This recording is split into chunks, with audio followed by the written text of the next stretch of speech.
ಸಮಸ್ತ ಮೇಲೆ ಕೇಳಿ ಪುತ್ರ ಹೋಗಲಗ ಆಹೋ ಮಾತೆ ಏನಿದೆ ನಿನ್ನ ಮುಖದ ಹಾಸ್ಯದ ರೀತಿ ಜನನೇ ನಮ್ಮ ಹೂವಿನ ಮಕ್ಕಳೆಂದ ನಗಮುಖದ ನಿನ್ನ ಮುಖದ ಬಲವ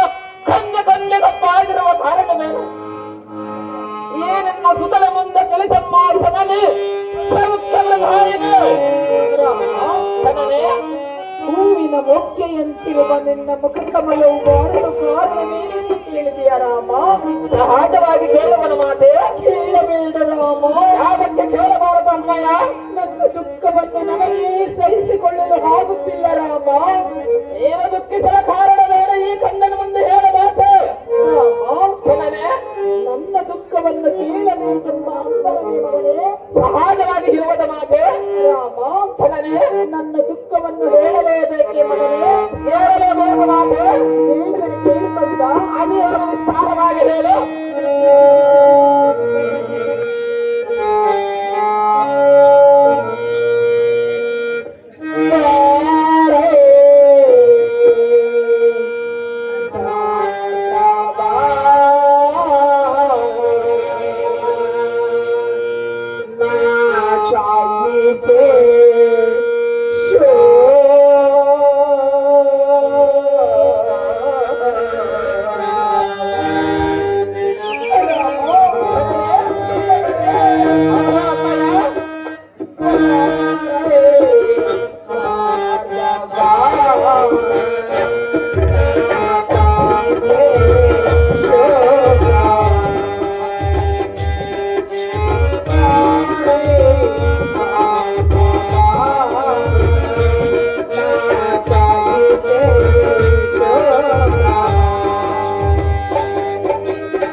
ಬ್ರಹ್ಮನು ಬರೆದಿರುವ ಬರಹವನ್ನು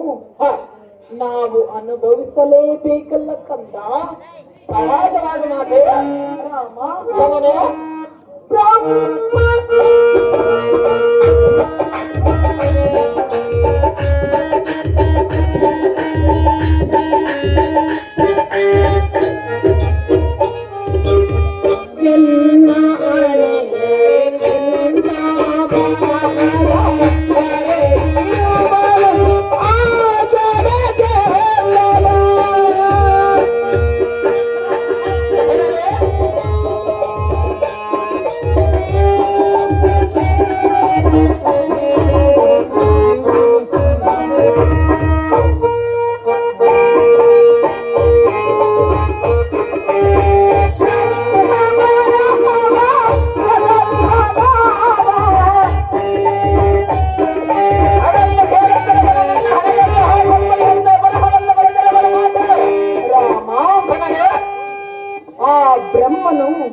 ಬರೆದಿರುವ ಬರಹವನ್ನು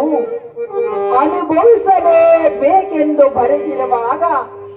ಅದನ್ನು ತಪ್ಪಿಸಲು ಯಾರಿಂದ ಸಾಧ್ಯವಿಲ್ಲ ರಾಮ ಹೌದೇವ ಮಾತೆ ರಾಮ ಜನನೇ ಬ್ರಹ್ಮನು ಬರೆದಿರುವ ಬರಹವನ್ನು ಹೇಳಬೇಕಂತ ಅವು ಮಾತೆ ರಾಮ ನೀರ ದುಃಖಕ್ಕೆ ನಿನ್ನ ಮುಖವಲ್ಲವ ನಿನ್ನ ಕಣ್ಣಿನೆಲ್ಲ ನೀರು ಬಂದರೆ ನನ್ನ ಕಣ್ಣಿನ ರಕ್ತವಲ್ಲ ಬರಬದ ಮಾತೆ